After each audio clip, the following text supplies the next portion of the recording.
Assalamu alaikum and welcome to Solutions Nerds. In this video, I'm going to show you how you can disable or back turn on anonymous posts on any group in Facebook. So without wasting any time, let's get started. But before that, if you're new to our YouTube channel, then hit the subscribe button now for future videos.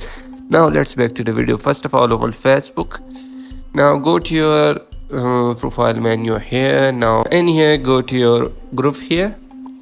Now in here at right top corner you can see the start type icon. Click on this, go down here and search for group settings. Click on group settings.